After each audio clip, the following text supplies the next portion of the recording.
Hi, everyone.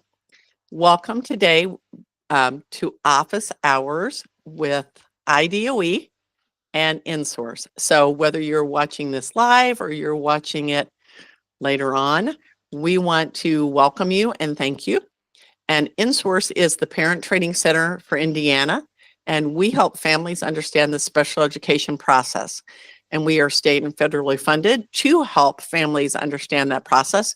But additionally, we support community stakeholders and schools as we all work together for a team.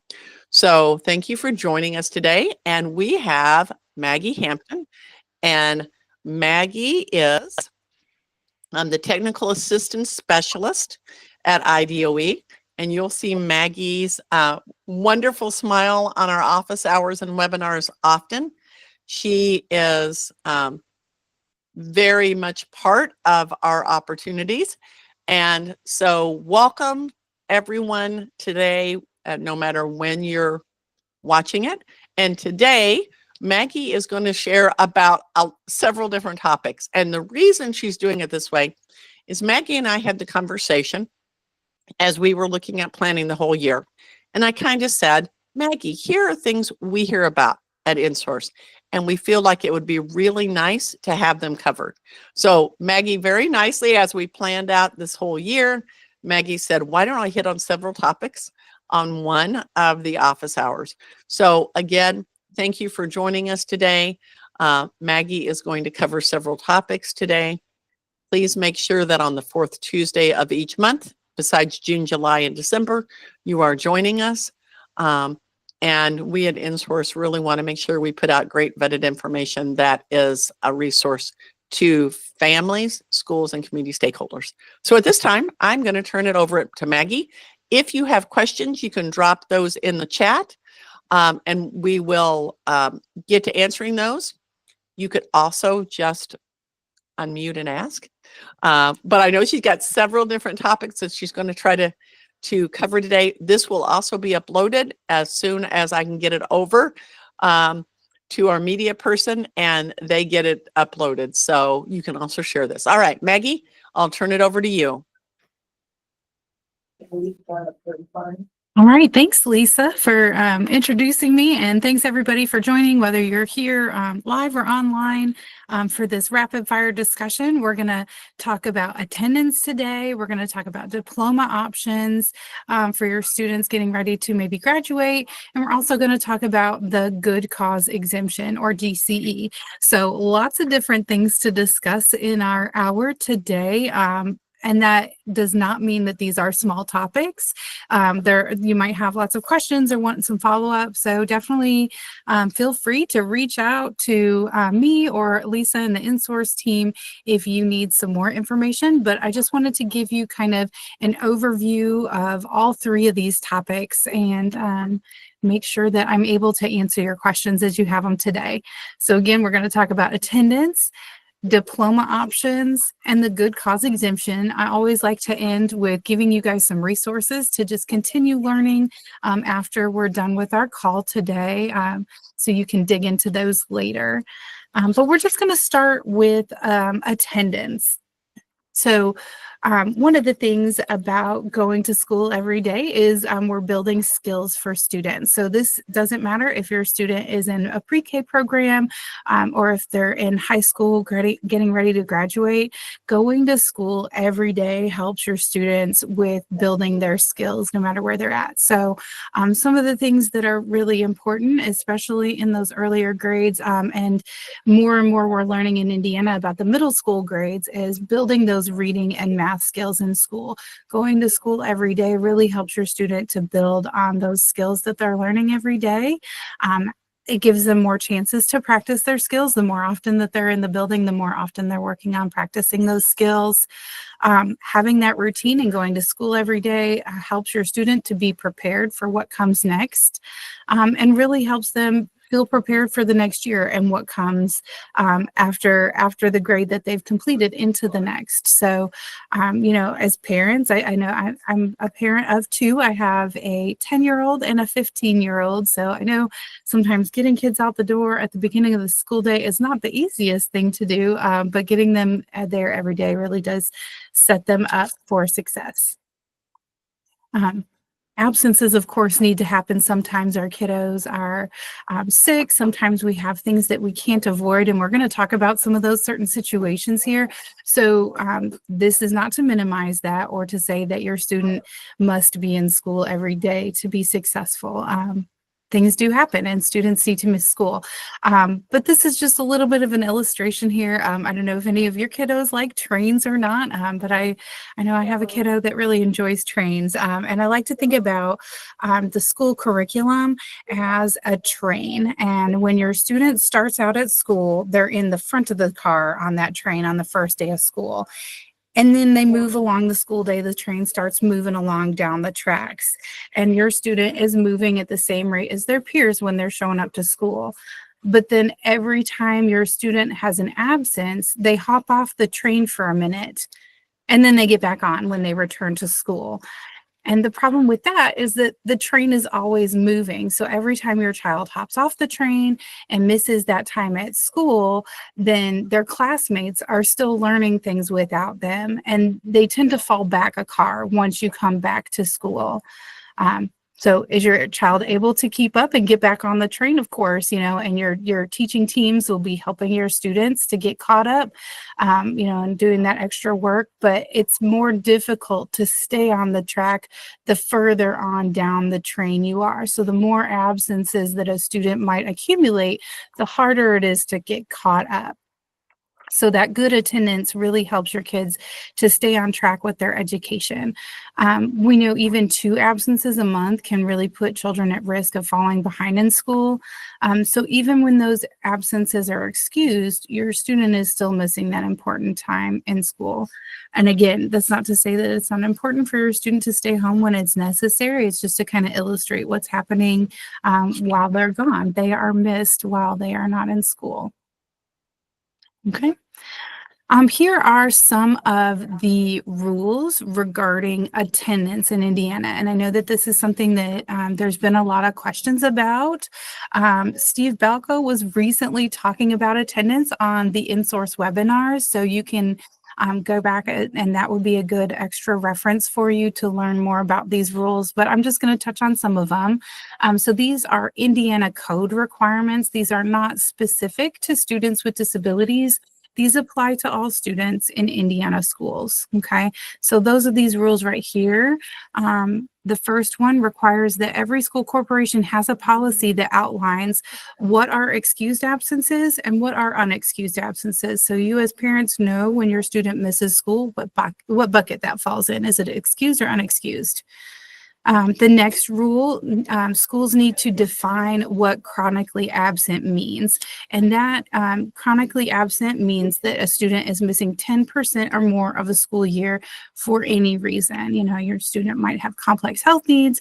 There might be, something else happening in the school year. But if a student is chronically absent, then that means they're missing 10% or more of a school year for any reason. The next rule, schools need to define habitual truancy, and that includes students who are absent from school 10 or more days within a school year without being excused or without a parent request with the school. So a student might be habitually absent and chronically absent. Those are 2 different things. 10% for any reason is chronically absent. Habitually truant is when we're absent 10 plus days without that communication, without an excusal. And then the last rule here is that schools are not allowed to expel or suspend students solely because that student is chronically absent or habitually truant. So those are some of the rules that schools are required to have regarding attendance. And like we talked about before, school attendance is really so important to that academic growth. And there have been an increased number of of people, parents, and school leaders that have asked about SEA 482, which is the new law that was passed regarding school attendance. And that primary change really is just to show that schools now add, they report additional data regarding the types of excused absences that they're seeing. So a lot of schools already collect that data, and that helps schools and educators and families work together to support students depending on the types of absences that they're seeing. But that does not directly impact students or families because that SEA 482, that doesn't change who decides what counts as an unexcused or an excused absence. This first rule here on the slide, every school corporation has their policies that outline what's excused and what's unexcused in their schools. So one more thing, there aren't any penalties for excused absences in Indiana law. That state law only requires intervention after 10 or more unexcused absences that habitually truant student. That's when we start taking steps. But any decision beyond that is determined at your local school corporation where your student attends. Okay.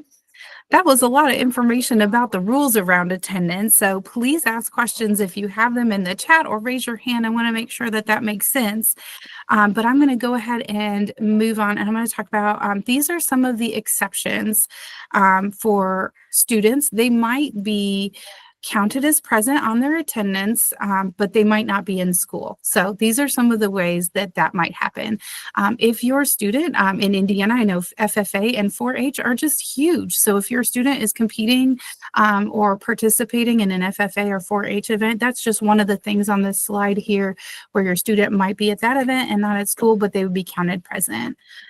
Some of the other things that you see here, if the student is serving as a page or honoree of the Indiana General Assembly, I get to work down in the government center, so I see those students every once in a while, and that's a really great experience for them. Maybe your student is on an approved educationally related non-classroom activity.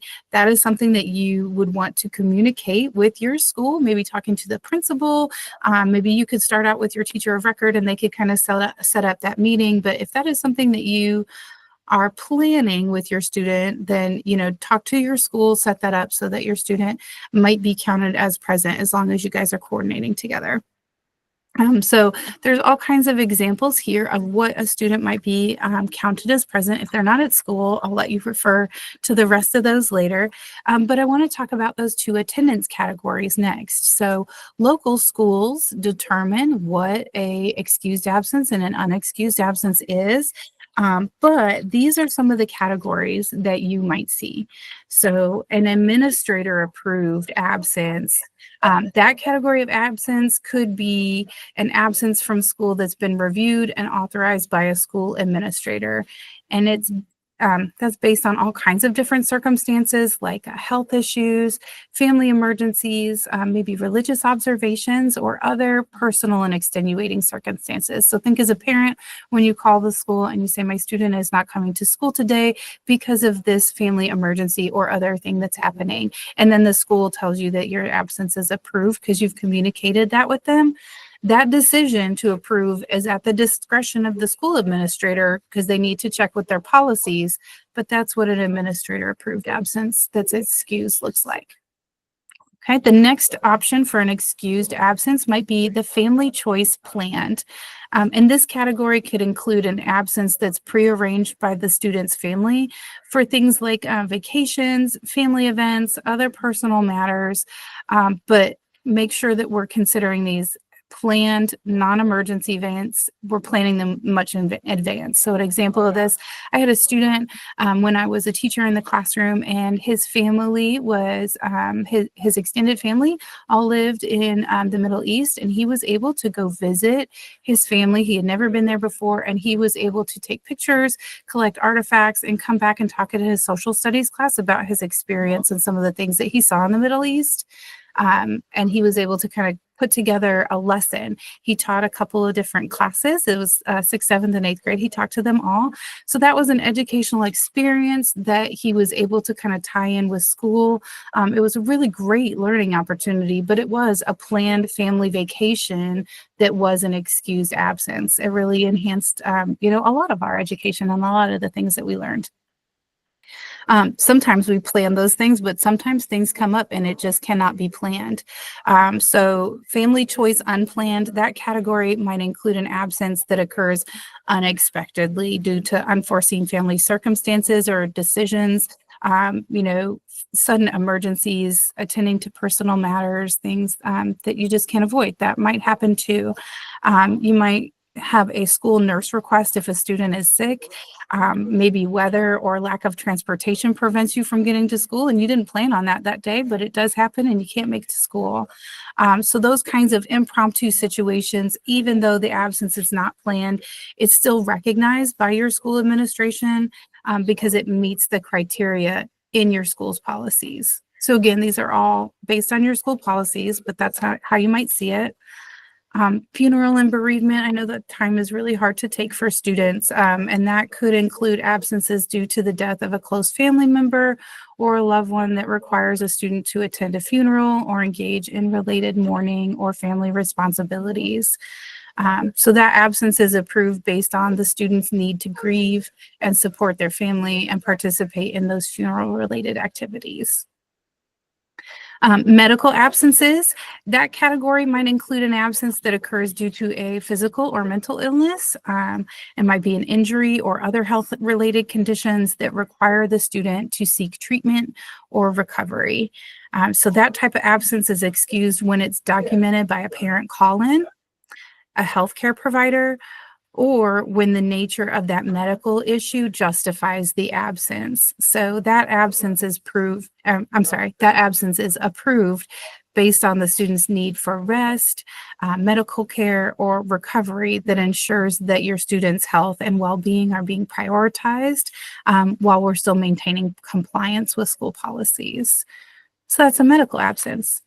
And then our final excused absence category is the religious category, and that could include an absence for observation of religious holidays, practices, or events that are significant to your student's faith. So those are all the different excused absence categories that you might see. And then any unexcused absence is just an absence without authorization. Okay, schools really do want to work with you and understand why you're not at school, or why your student is not at school, so that they can work with them when they come back in a sensitive way, especially if your student is out for some of these reasons on the right side of the screen, coming back with a plan to support your student outside of academic needs sometimes is important to plan for. So unexcused absences, those are when we're not communicating and that is not authorized ahead of time. Okay. I'm looking at my time. I've got 2 minutes to talk about long-term medical conditions, so I'm a little bit ahead of time. That's great. Okay, so a long-term provider note is necessary sometimes when a student has been injured or if they suffer from an illness that is anticipated to cause them to be absent for a minimum of 20 school days over the course of a school year. Okay, so this could be an injury where a student requires maybe it's surgery and they're out for just a couple of days, but maybe they require some physical therapy follow-ups, and those absences are going to stack up through the year, and we need to plan ahead of time. Sometimes those 20 instructional days happen in a row, and that's like 4 weeks in a row where your student is absent. So it could be either one of those kinds of situations, but we want to think about that if your student is going to be absent for 20 instructional days over the course of the school year. Okay. Article 7, that's our special education rules in Indiana. And part of it requires schools to provide instruction to students when these circumstances come up if the parent is providing documentation from a licensed healthcare provider that tells us that student is going to meet that 20-day criteria. So if you see that that's going to happen or anticipate that that's going to happen, or maybe, if it's one of those situations where the student's absent and they're going to continue to be absent for a long time, you might need, you're going to need to communicate that after the fact, but to set up that plan. So those healthcare providers, Just as a note, those healthcare providers need to be licensed healthcare providers with prescriptive authority. So that is one of the rules. But that note kind of lets us know what to expect. It provides information that's helpful for the school to create a plan for meeting your students' educational needs during those absences. And then also sometimes further consultation with that healthcare provider might be necessary to determine if your student's ability to engage in educational activities and instruction during those absences or afterwards, what we need to do. So being able to plan with your healthcare provider if necessary can help us kind of set up a plan for their return. Also, case conference committees are going to determine the services during those absences. So your case conference committee is going to want to meet and talk about what those absences look like and what services look like during those absences. Okay, so that was a lot. I'm going to stop for just a moment. That was everything that I wanted to share with you all about attendance. So I know that was a lot. Like I said, we're going to talk about diploma options, but if you have questions about attendance, you can still ask them. It's okay. We've not moved on. Maggie, one thing that I don't have any questions in the chat yet, but someone may want to unmute and ask. One thing we encourage families to consider doing is reading over their handbook, because additionally that will give them some specific information to also ensure they have good communication so that they document. Maybe they send an email, follow up with a phone call with an email about that absence so that there's no confusion.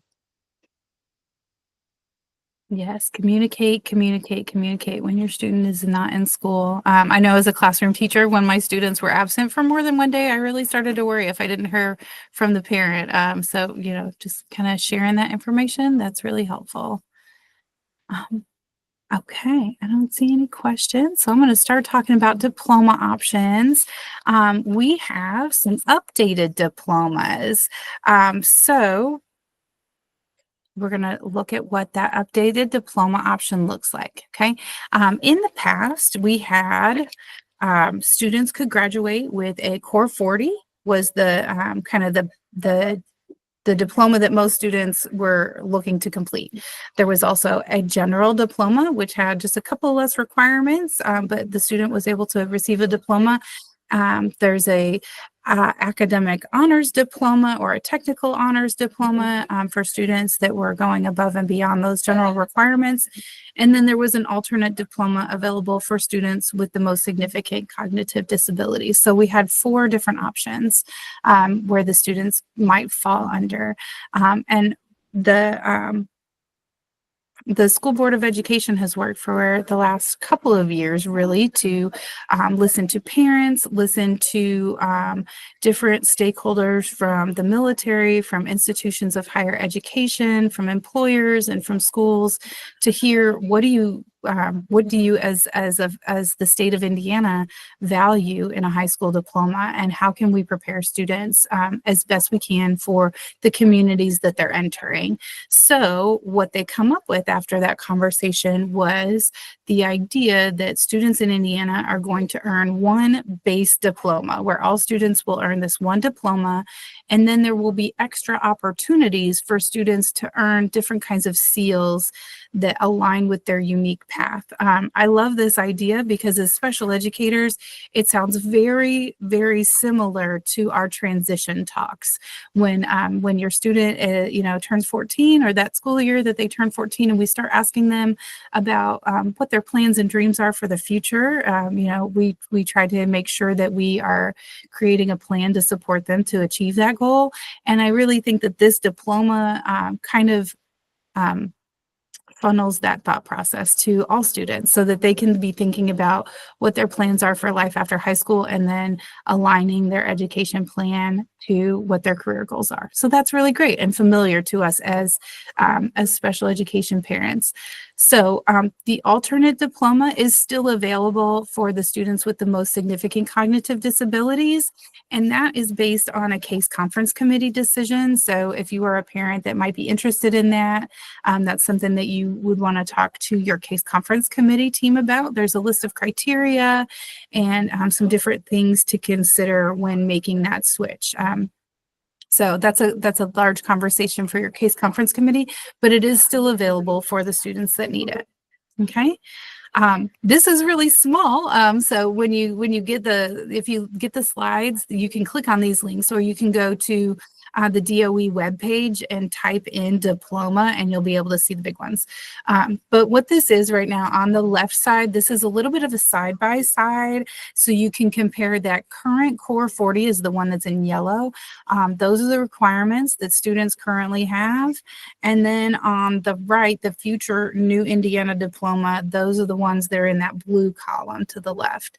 So, you don't have to be able to read it or anything right now. We're going to look a little bit closer, but that gives you a side by side. And then on the back, the section that is right here on the right, this is talking about those seals. So the general piece is the part that's in that blue column here. And then students have the option to add on these seals here to show their readiness for enrollment in an institution of higher education, a college, a university, the seal for employment, saying they're ready to enter the workforce, or maybe their seal for enlistment and service and their intention to serve in the military. So those are the different seals. So let's look a little bit closer here. Okay. Kind of give you a little bit of a close-up. Right now, our current Core 40 requirements, all students are expected to earn 8 English credits. So a credit is for 1 semester if you don't have a high school student yet. So that means all 4 years that a student is high school, they're going to be taking an English class. There's 6 credits, so 3 years of math, 3 years of science, 3 years of social studies, 3 PE and health credits, so 1 year of PE and 1 semester of health, and then 11 different electives that they could choose from. So the future diploma for English class, they still take 8 credits. They are a little bit more specific. Right now, students take English 9, English 10, English 11, English 12, and there's some other options. But now the requirement is students take English 9. They take a communications focused course, so maybe like speech, and then they have 5 additional credits, and that's based on your local school. Okay. There are 7 math credits because a personal finance class was added in there. And then geometry and algebra were required before, but now it's just additional math credits. So it might be geometry and algebra, but it might be something else depending on your school. Okay. Similarly for science, before we had 6 science credits and now there's 7. So students are still taking biology. We're going to add computer science is going to be one of the credits under science. 2 additional science credits. So right now students take chemistry, physics, or ICP, integrated chemistry and physics. But right now it's 2 additional science credits. So it could be those or other things at your school. And then there will be 2 required STEM focused credits as well. So for sake of time, I'm going to go ahead and move on, but you can kind of see here that there's different kinds of options, and really we're just looking at a lot of it is more choice for your students and what kinds of classes they're taking in each of those areas. Okay. And then once they take those required classes, again, the electives can help students earn their seals. Again, these are not required. When I listened to some of the school board meetings, I heard different educators really talk about how they plan to implement the new diploma requirements. And they're saying that they're really going to encourage every student to graduate with a seal. And so you might hear more and more about these as far as like maybe some different options that your students are getting in their electives. But these are options. They're not required. So again, the seals will show student readiness to enroll in college, be employed at a job, or ready to enlist and serve in the military. And there are two different levels. So if they complete the activities in this top box, they would get that honor seal. And then there's additional requirements down here for the students to earn that honors plus seal. So if you were interested in that honors diploma under the Core 40, maybe this honors plus seal would be something that your student would be working towards at this point. So that is kind of how this looks. I know that this is kind of fuzzy down here, so I can just kind of tell you a little bit. For the Honors Plus seal for enrollment into college, doing things like enrolling and earning a credential in associate's degree or a technical certificate. I know some of the high school programs, your student might be able to enter an HVAC program or a nursing program or a cosmetology program if they earn a certificate. That is one of the things here that you could use for your Honors Plus seal. For enlistment, that might be getting a higher score on your ASVAB, that physical and acuity assessment there. Maybe for employment, that is earning some kind of credential of value with employers. So some kind of technical certificate, associate's degree, again, that would qualify you there. Okay, you could also do work-based learning experiences with employers to earn an Honors Plus seal there. So all kinds of different options really created to be customized to students. So let's look at the different seals specifically. Okay, so here's our honors seal. We see that students who are earning the honors seal under the category of enrollment to those colleges, we're asking them to complete 4 world language and 6 social studies credits. So that 4 credits of world language is a little bit less than it is right now. They're completing 8 math credits, and the math credits, it was 7 for the diploma, so 1 extra one for the honor seal. There's 6 science credits, and they are specific here. So you had that list for the general diploma, but this is saying you're going to take these 6 specific science credits, these 8 specific math credits. To earn that honor seal, you're going to earn a C or higher in all your courses and a B average. And then one of the following items here. So earning 4 credits in an AP or an IB or a Cambridge course and taking the exams that follow those. So your AP exam, your IB exam. Earning 6 college credits could be another option.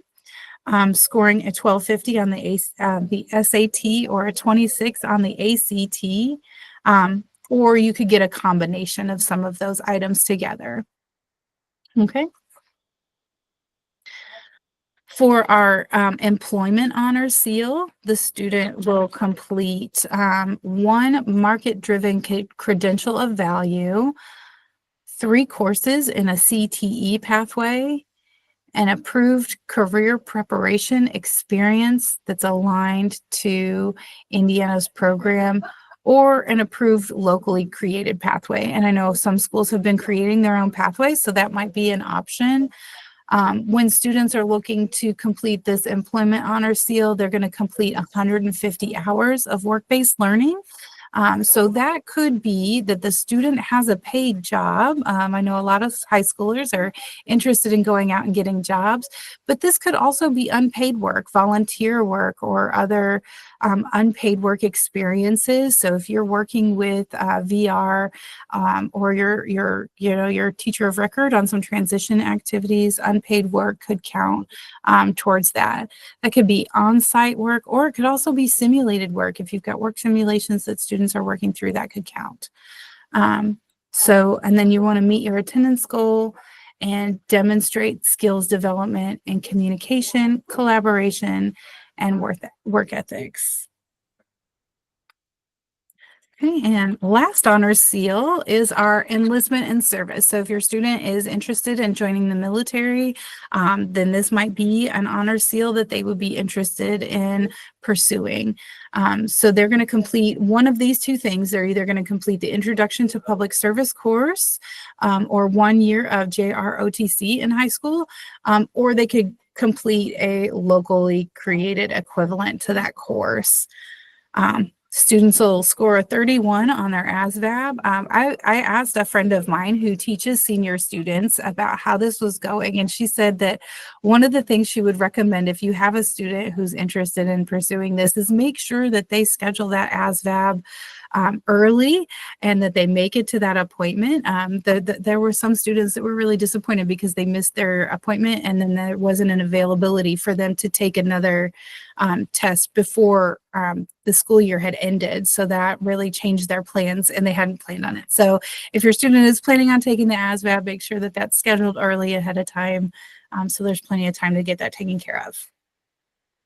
Okay. Okay. All right, so that was a lot of information about the new diploma. So again, I'm going to just stop here, give everybody some chance to type in a question or raise their hand. What are we thinking with questions about the new diploma?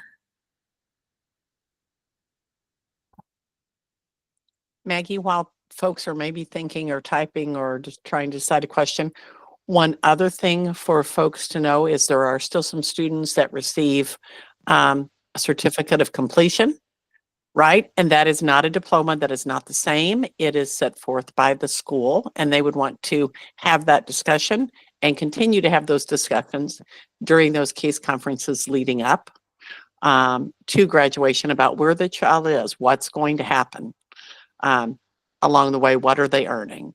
Because that's an important conversation and is a required conversation. And Maggie, you probably saw that there was a question. What school year does this start, the new requirements? I'm just talking to myself with myself on mute. Sorry. Yes, that was a great question. Thanks for bringing that up because I forgot to say it. This starts for students in the 28-29 school year. So if you have a student in high school, then this might be the diploma that they're earning. My son is a sophomore. He will be graduating and this will be the diploma that he's going to be receiving. So we're working towards that. Good question. Okay, I'm going to go ahead and I'm going to move on to talking about good cause exemption. But if you have lingering questions about attendance or diploma options, I know I'm zooming through. So please ask them or let us know if you want to follow up with us later. But for good cause exemption, let's talk about, before we talk about good cause exemption, I want to talk about IREAD a little bit in case you're not familiar with what a good cause exemption is. So we'll start with IREAD, and IREAD is an online assessment that we give to students. It's multiple choice, and it's made up of 3 unique segments that are designed to measure if students have mastered their foundational reading skills based on the Indiana academic standards through 3rd grade. So the IREAD assessment is untimed. It's a computer adaptive test, which means that the test changes as the student answers questions right or wrong. If they answer questions right, it makes them a little bit harder. If they answer them wrong, it makes them a little bit easier to really get an idea of exactly where your student is. And it's designed to kind of give you a good idea of where they're at, like I said, with their foundational reading skills through grade 3. So that's just a little bit about the IREAD assessment. We do start the IREAD as an option. It's available starting in 2nd grade. So we have 2 testing windows throughout the year. Beginning last school year, all grade 2 students participated in the spring administration of IREAD, and that is held every year in March. So kids are in 2nd grade through most of the school year, and then in March, towards the end of the school year, that's when they would take this IREAD assessment.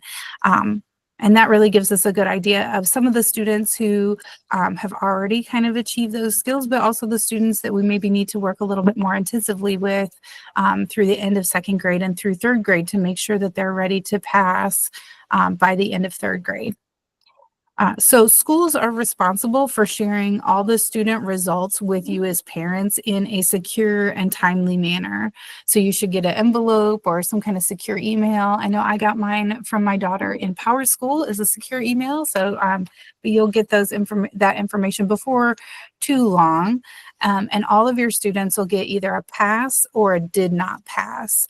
And then you'll get a score, overall score, and then you'll get some sub scores on how students did in individual categories. Okay. You should get that within 2 weeks. Okay. The pass overall score is a 446. So just to kind of get an idea, we're looking for a 446 to pass iRead.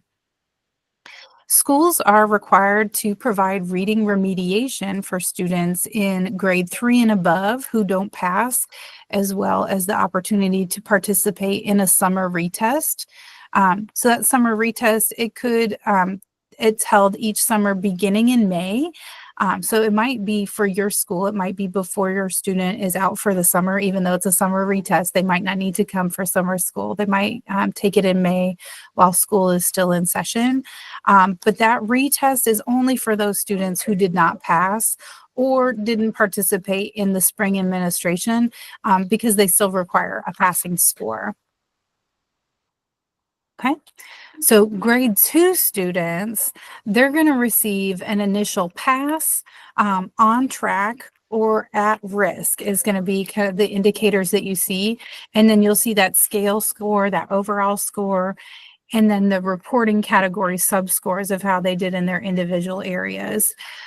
Students who participate in iRead during grade 2 and receive a pass indicator will not have to participate in iRead during grade 3, which is nice. So if you see your student in second grade, they get a score between 446 and 650 is a perfect score.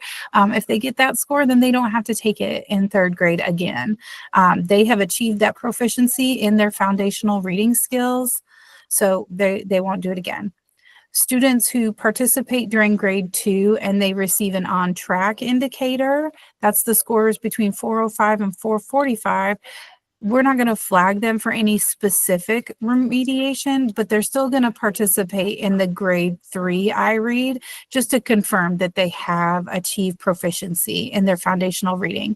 So in March of second grade, they're on track right where they should be, but that doesn't mean that they've mastered the third grade reading skills. So we're just going to check again, make sure they're still on track in third grade, which means that they would have passed.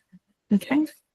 So they do have the option to participate in the summer retest, but that's not required. Okay. Grade 3 and above students who receive an initial pass and did not pass indicators, along with the scale score and the reporting category subscores, you'll get that in 2 weeks. Oh, and I see a question. Oh, but it went away. And Maggie, the question, and I think it refers to the remediation for iRead.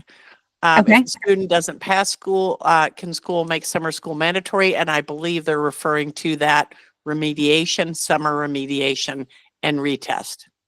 Yep. Thanks for that. Yep. And we're going to get right great. there. So Okay, great. I'll get that very specifically. Thank you for asking that. Oh, and I see where the questions are. I thought I lost it forever. So I've got it up now. All right. Okay. So those grade 3 students, if they receive that pass indicator, their score is going to be between a 446 and a 650. And that means that they've achieved that proficient understanding when reading and responding to third grade level literary and informational texts. So they're reading stories, they're reading nonfiction, things that are true, things that are not true. They're answering questions about those. And the students that did not have a pass indicator, so their score might be anywhere between 200 and 445. That shows that they've demonstrated a limited understanding when they're reading and responding to those same grade level literary and informational texts.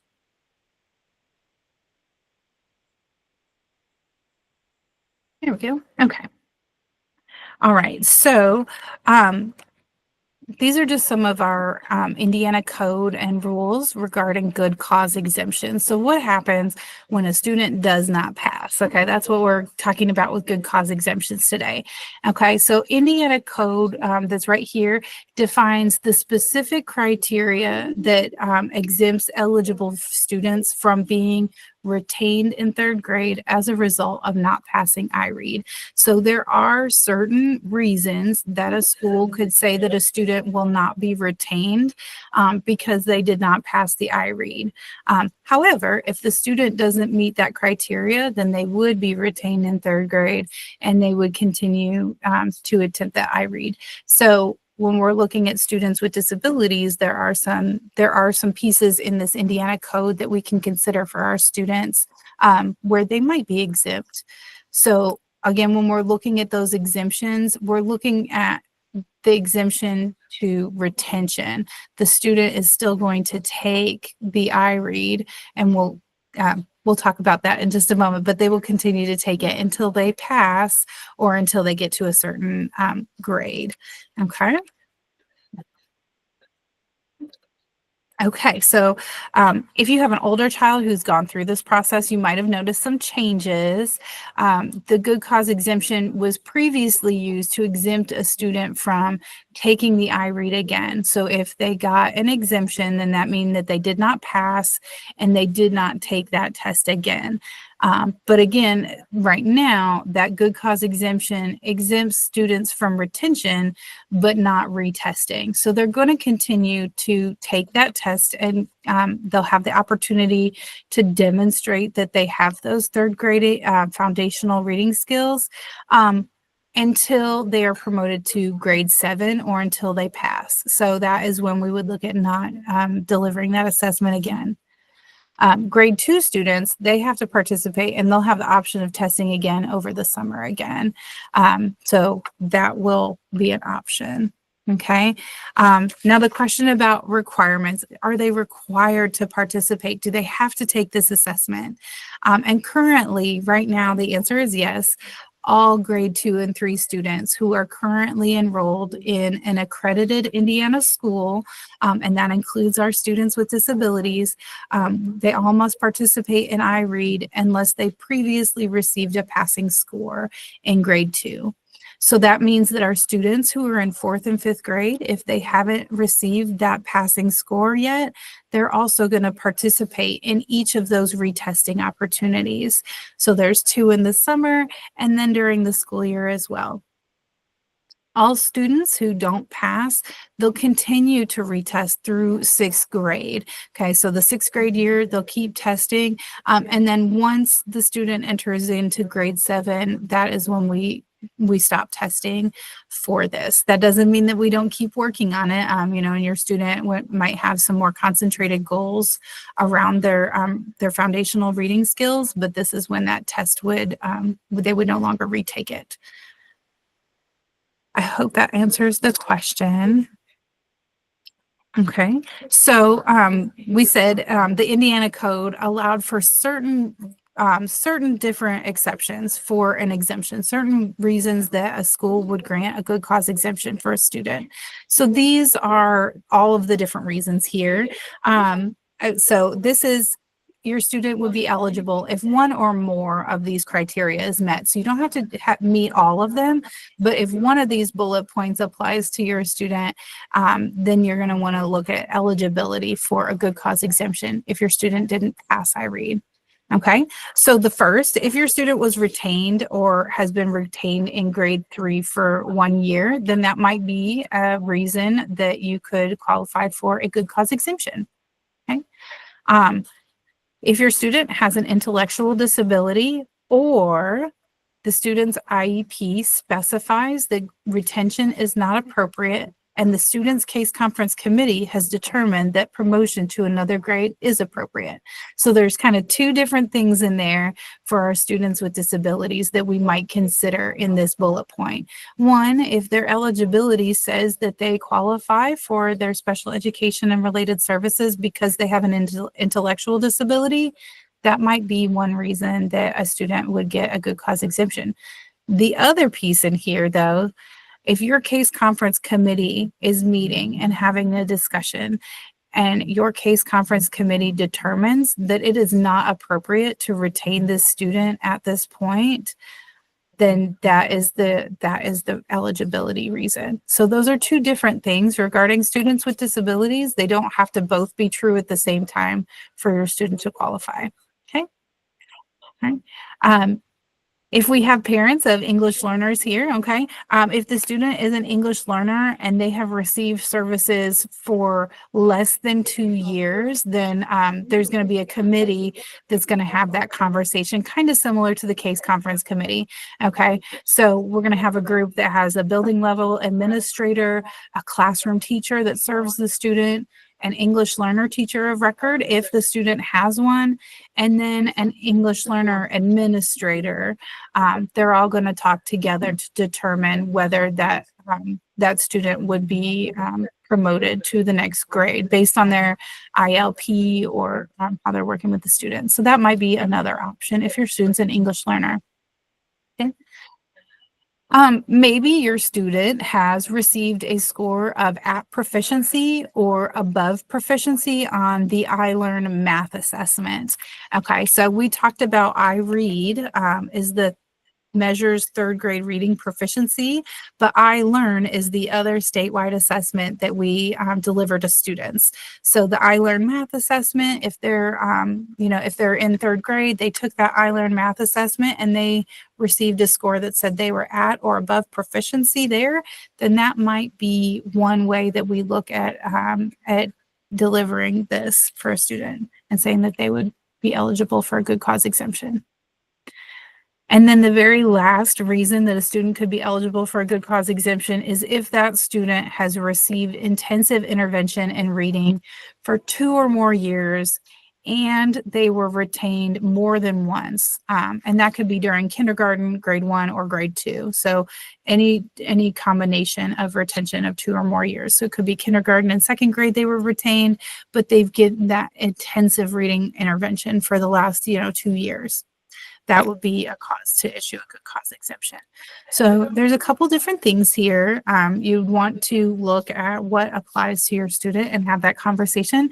We're coming at this often from the perspective of parents of students with disabilities. So if you have these questions, even if you're not quite sure what the question is or how to say it, this would be a good time to call a case conference committee meeting and say, I have questions and I want to discuss my students' iRead scores and what we're going to do next to support the student. And that could be issuing a good cause exemption or something else in the IEP. So always ask your case conference committee and your teacher of record if you have questions about your student and what happens after you get those test results.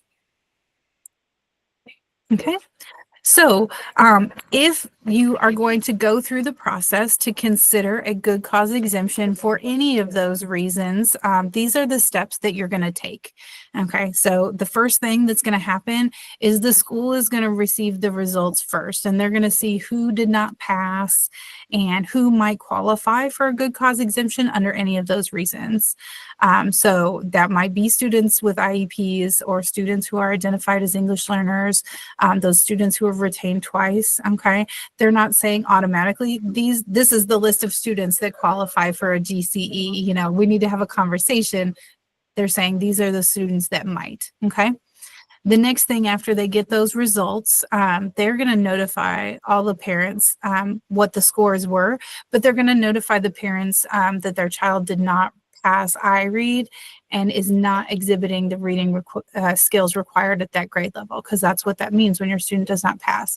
Okay, and that communication needs to occur in that timely manner in a language that you as a parent understand. So if you don't understand, definitely make sure you reach out so that they can explain it to you. But again, that timely manner, usually you'll see that in about 2 weeks. You'll see that letter saying, we got your students' results, they did not pass, and we need to talk. So for our students with IEPs, our next step is that a case conference committee is going to be convened. They're going to meet. This could be if your student is an English learner that the ILP committee meets. Okay, but either way, we're going to review the student's IRE results, look over the IEP, and determine next steps. Maybe there's a revision, maybe there's some services, accommodations, all kinds of different options, just depending on what your student was being supported with before the test. Okay. When you're having this conversation as a case conference committee, you as a parent should always be there, and your opinion and thoughts should always be taken into account. Your teacher of record should be there. A general education teacher should be there. A school administrator. For this situation, you would request a reading specialist because you're talking about reading skills and reading support. So that is definitely, if it's not on the list, request that reading specialist attends and can support. And then anybody else that your school or you thinks is important to invite to have this conversation. Okay. After you guys have met together, you're going to review the data that you have based on the scores and the IEP, and you're going to consider their performance. So things to consider that you might gather and look over. You're going to look over your students' goals and their progress monitoring. How are they doing on their goals? Are they achieving them, or are they really struggling to meet the goals that have been written? What kind of documentation do they have about the interventions that they're giving to the student? How are those going? Are we seeing improvement in those interventions? Maybe you can look over some classroom tests or work samples or other things that the teacher maybe has, things like grades, attendance, behavior, other district or statewide testing. Your school might do iReady or SRI or some other kind of reading assessment within their district to get ready and kind of get an idea of where students' reading levels are before iRead. You can look at those. Okay. And then next they'll need to make a decision after you've looked at all of the data, you've looked at the scores, you've considered what's been done to support the student already. Then you're going to use these questions to make a determination. And they might be other questions that your case conference committee comes up with, but these are just some that I would kind of make sure were discussed during your meeting. Okay. Consider if your student's been retained, if they've been retained 2 or more times, that is something in the good cause exemption requirements. Is your student making progress towards their IEP goals, or is that something that we need to look at more clearly, more focused? Sometimes when my students were not meeting their IEP goals, maybe the goal was too big and we needed to rein it in a little bit, be more specific, and then be more specific with our support. And that was the push that the student needed to really make that growth. Question, what kinds of reading interventions and supports are being provided and what could be added? And then what trends are your progress monitoring showing to really kind of see what improvement still needs to be made? Okay. I know I'm coming right up to the end of time here. So last thing is making that determination. Are we going to go ahead and allow that good cause exemption for the student to move to the next grade, but continue to retest? Or are we determining that maybe that student needs to remain in the grade that they're in and continue to retest? So we would say that the student qualifies when maybe they qualify also as a student who's using the alternate assessment. They're using the IAM assessment. Maybe they have received that intense reading intervention for the last 2 years and they're not making progress. Maybe they're an English learner at that lower proficiency level. Maybe they haven't been provided that intense interventions yet. Maybe they're a student with a new IEP who hasn't had their IEP very long. They haven't been provided those interventions yet. So we need some time to let that work. Okay. Or maybe the instruction they were being provided was not scientifically based. So they're not making progress because the instruction needs to be changed and improved. So those are some options that you might consider making that good cause exemption. Okay. Very last but not least, these are some next steps to support your student if you have determined that that student is going to receive the good cause exemption. Again, that means that they move on to the next grade, but they continue to test. So we really need to be working on the reading skills to make sure they get what they need, and they get caught up. They're able to demonstrate those 3rd grade foundational reading skills. So some things that we can do to support our student are updating the IEP, we want to make sure it indicates that the student is receiving that good cause exemption, but also we want the IEP to show what are the reading interventions, what are the continued support that we're providing to the student to get them up to speed. The next step after that, after you have it all in the IEP, make sure it's communicated with the team. You know, your teachers of record will share that with everybody on the teaching team, and then they'll be implementing those interventions, monitoring progress. So as parents, my daughter, she struggles to read, and I'm checking in constantly. How is she doing? How is Grace doing on her reading skills? What skills are we working on this week, and how can I support that at home? You know, so you'll see those and what the school is doing, and they can help you figure out how you can support your student at home. Okay, and then after that, the student is going to be retested again during the next iRead window, and everything will start over again. You'll get those scores again within about 2 weeks that tell you if your student has achieved proficiency or not. Okay, if they haven't, we'll continue to have these considerations again. I know that was very quick, and I appreciate you learning about 3 big topics today. So in my last seconds, these are just some resources. I have 3 slides of resources for the 3 topics we covered today, but I really appreciate your time joining me to learn more about how to support your students with these things in this year. And for anyone who wants, Maggie's nicely sent me the presentation. I'm happy to send that out if you'll email me. So, or you can email her, either one. Lastly, I did want to ask Maggie, we were talking about it is required to continue to take the iRead assessment up until 7th grade. Maybe you move in and you've never taken it from another state or a variety of things. The summer remediation. So that's kind of a difficult thing. We get calls about that. And maybe you can't even feel comfortable speaking about it, but there is often a summer end of the school year or summer retest. Can you speak to that at all as far as, yes, it is absolutely required to continue to take the test.